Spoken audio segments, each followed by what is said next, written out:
On a le plaisir avec nous, Emma Thomas. Salut Emma, Salut Gaëtan. comment ça va? Bah ça va plutôt bien. Et toi? Ouais, plutôt bien, très bien également. Passer quelques minutes avec nous sur l'Or FM pour nous parler de ton nouvel album. Il est sorti le 22 janvier. Il s'appelle L'Art des naufrages. Ça a été, si je me trompe pas, un an de travail, un an de préparation avant de le sortir. Ça a été de nombreuses années de préparation avant de sortir ce disque. Ça dépend de à partir de quel moment on compte. Mais effectivement, il y avait eu d'abord un spectacle qui a été créé puis joué au Festival d'Avignon en 2019. Et puis avant ça, il y avait encore d'autres aventures. C'est un album qui a mis du temps, qui a changé de forme, qui était censé être un disque en 2017, qui devait s'appeler Vivante. Et puis le destin en a décidé autrement.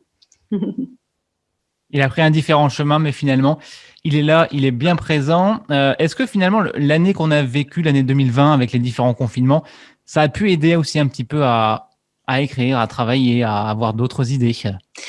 Alors, je dirais que peut-être pour les artistes qui ne sont pas parents, ça a été très prolifique. Pour moi, qui ai deux enfants, dont un assez jeune, on peut pas dire que ça a été le summum de ma période de créativité. Ouais. Quand il y a plus d'école et plus de nounous, tout fout le camp pour écrire et pour composer. Enfin, c'est pas évident. Donc non, non. Mais j'avais d'autres choses à faire cette année. Enfin, l'année dernière, c'est vrai que déjà, il a fallu enregistrer ce disque et puis travailler sur la sortie, sur les clips, sur la promo. Donc voilà, j'avais d'autres choses à faire que d'écrire. Mais alors, du coup, la musique, là, c'est ton premier album depuis 10 ans. Vu que tu l'as dit, tu es maman, tu as eu d'autres activités à côté. Est-ce que c'est une envie profonde d'en refaire ou c'est revenu comme ça, par l'instinct? Oh ben en fait, j'ai jamais vraiment arrêté. C'est-à-dire que bah, c'est sûr que j'ai fait une petite pause personnelle et familiale, mais à côté de ça, j'ai toujours continué sous des formes diverses et variées à chanter et à me produire sur scène et ailleurs. À partir de 2011, j'ai commencé à de plus en plus à écrire des chansons, des textes en tout genre, donc ce qui m'a conduite à l'écriture d'un roman, par exemple, qui est sorti en 2016. Et puis, à côté de ça, je me suis lancée dans des aventures avec des artistes contemporains qui m'ont amenée sur des festivals et des scènes de centres d'art ou de galeries. Donc ça a été aussi des expériences très enrichissantes qui ont nourri mon rapport à la scène et à la musique. Et puis, l'art des naufrages, c'est cette envie de refaire un disque, elle a été progressive, c'est-à-dire que en 2017, ma productrice est décédée, je devais sortir l'album Vivante avec elle, et puis il était plus question de sortir ce disque et ni même d'enregistrer un album tout de suite, donc j'ai préféré prendre le temps de rencontrer le public, d'aller à la rencontre des gens, de faire ce spectacle sur Avignon, de jouer ces chansons sur scène, de les nourrir de mon rapport au public avant de effectivement de les graver dans le marbre du studio d'enregistrement, quoi. Alors, du coup, L'Art des naufrages, le titre de l'album, ça correspond à quoi exactement? Alors des naufrages, si tu veux, c'est un peu, pour moi, hein, c'est un peu cette idée que ce qui ne nous tue pas nous rend plus forts, voilà, qu'il y a toujours la possibilité de rebondir après des tempêtes personnelles. Je vois les dernières années de ma vie un petit peu comme une navigation, tu vois, une navigation existentielle un peu. C'est-à-dire que voilà, la vie, c'est un grand voyage, quoi. Et parfois, il se passe des choses qu'on n'attend pas.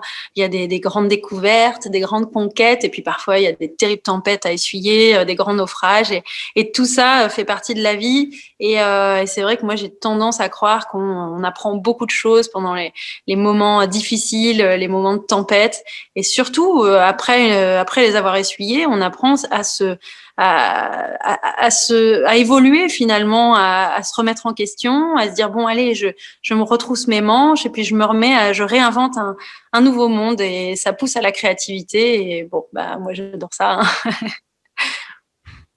On apprend toujours, de toute façon, dans les coups durs, c'est là où on apprend le plus, finalement. Tout à fait. Je pense qu'on apprend beaucoup sur le monde et on apprend beaucoup sur soi. Alors, dans les différents titres que tu nous proposes sur l'album, c'est quoi les différents messages, finalement? Ah, je crois que c'est un album qui est très personnel de toute façon. Donc c'est encore une fois, je pense que c'est 10 ans de ma vie, mais en même temps, la façon dont j'ai envie de défendre ce disque, c'est pas juste une façon de parler de moi, c'est aussi une façon de trouver dans mon parcours et dans ma vie ce qui me rapproche des autres.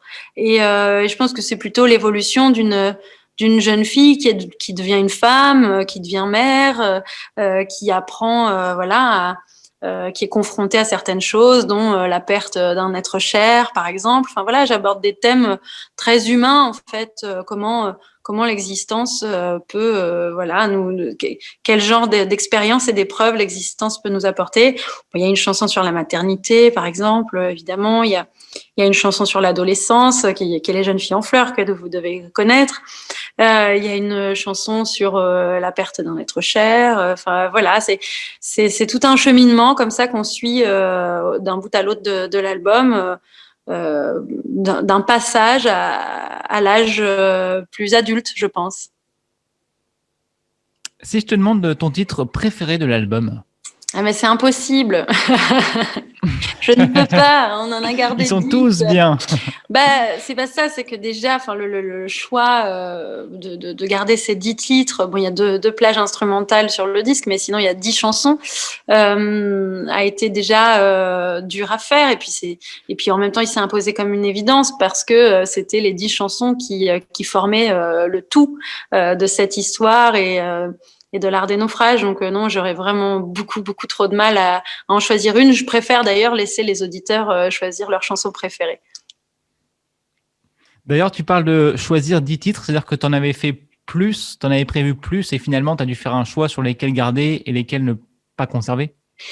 Bah, il y a toujours, oui, bien sûr, il y a toujours des chansons qu'on garde pas. Après, là, effectivement, ce qui nous a aussi beaucoup aidé, c'est la préparation du spectacle. Euh, le choix des chansons. Sur le spectacle, on jouait 16 titres et il y avait aussi quelques reprises de mon répertoire que les gens connaissent bien. Je pense à Tu seras, par exemple. Je pense à Bailler en été, Les promesses en l'air, enfin des chansons que j'avais sorties il y a quelques années et qui ont été qui ont eu leur place dans ce spectacle aussi. Donc oui, il a fallu faire un choix très vite sur le spectacle. C'était plutôt un choix narratif à la base, et puis ce choix s'est imposé finalement assez évident aussi pour l'album parce que c'était la même, on a gardé la même essence. Alors, tu disais effectivement de tes anciens titres, j'avais lu en interview que tu avais essayé différents styles musicaux depuis le début de ta carrière. Est-ce que cet album-là, c'est celui qui te ressemble le plus? Bah, je pense qu'au fur et à mesure de mes expérimentations, de mes explorations, j'y vois de plus en plus clair sur ce qui pourrait être mon style. Alors c'est vrai que j'avais posé la question à Maxime Le Forestier qui m'a accompagné au début de toutes mes explorations autour de l'écriture. Je lui avais dit mais comment on trouve son style, et il m'avait dit mais ne cherche pas à trouver ton style, ce sont les autres qui te le donneront. Toi, tu n'as qu'à travailler et encore travailler. Mais c'est vrai que progressivement quand même, je vois se dessiner quelque chose qui me semble assez cohérent avec ma personnalité, mes goûts et les choix que j'ai pu faire ces 18 dernières années.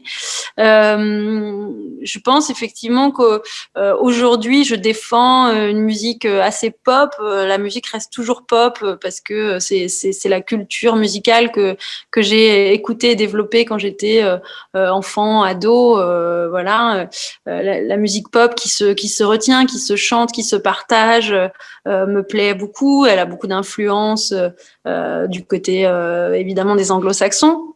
Mais je suis très attachée quand même au texte des chansons, et la chanson française pour moi voilà, est un art majeur, et je suis attachée à mes textes et à mettre la voix au cœur de ma musique. Donc je dirais que je fais une chanson pop aujourd'hui qui me ressemble tout à fait.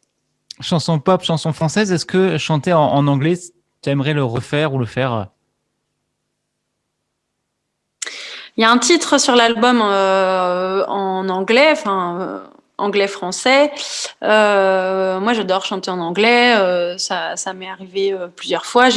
J'écrivais des chansons en anglais quand j'étais plus jeune. C'était quelque chose d'assez naturel parce que l'anglais est une langue très musicale. Maintenant, aujourd'hui, effectivement, je trouve que l'exercice de l'écriture en français, pour moi, est plus importante et intéressante parce qu'elle me pousse dans des retranchements et que c'est tellement difficile de faire sonner le français en même temps de donner des images poétiques à sa musique tout en essayant de partager des choses simples et directes avec les gens. Enfin, je trouve que c'est un exercice vraiment très intéressant et ça me parle plus en ce moment que l'écriture en anglais. Alors, je sais que la période est compliquée pour les artistes, même pour tout le monde, hein, finalement. Est-ce que quand même l'album, tu as envie d'aller voir les gens, de faire une petite tournée en France, d'aller à la rencontre des gens, finalement? Ah, bien sûr, hein, dès que ce sera possible, je suis tout à fait partante et motivée. On a déjà commencé le travail de résidence live. En revanche, on sait que cette année, ça va être compliqué. Déjà parce que pour l'instant, on ne sait pas quand les concerts vont pouvoir reprendre. Et puis ensuite, parce que tous les concerts ayant été annulés l'année dernière sont reportés sur l'année 2021. Donc, tous les artistes qui ont eu malheureusement vu leur date s'annuler ou se reporter vont jouer cette année. Je l'espère pour eux, je le souhaite pour eux parce que c'est vraiment très très dur en fait d'avoir travaillé pendant des mois et des mois sur des chansons qu'on va pas pouvoir partager avec son public. Donc je pense qu'en 2021 ça va être un gros embouteillage, mais qu'on va laisser la place à ceux qui sont frustrés de ne pas avoir pu le faire l'année dernière. Et puis que pour ma part, j'aurai peut-être quelques dates, mais je reviendrai sans doute davantage en 2022. Quand ça ira mieux, on espère que ça sera le plus vite possible, évidemment. Emma, du coup, en 30 secondes, pour conclure, je te laisse la parole libre pour dire tout ce que tu veux en fait à toutes les Lorraines, à tous les Lorrains qui t'écoutent, qui te regardent en ce moment et qui ont peut-être déjà écouté ton dernier album. Eh bien, salut à tous, la Lorraine. Je sais que voilà, vous me réservez chaque fois un accueil très chaleureux. J'ai d'ailleurs assuré moi-même, maintenant que je suis artiste indépendante et productrice de mon projet, les suivis, les colis de mes albums physiques, et j'ai vu qu'il y en avait beaucoup par chez vous. alors, je vous remercie pour votre soutien. Je vous souhaite une merveilleuse année 2021 et surtout qu'elle nous rende notre liberté chérie et la liberté de se retrouver très vite. Et c'est ce qu'on souhaite, effectivement. Merci beaucoup, Emma, d'avoir été avec nous cet après-midi. Je le rappelle, ton dernier album, L'Art des naufrages, est dispo depuis quelques jours, dispo dans les bacs et également sur les sites de streaming. À plus, Emma. Merci, à bientôt.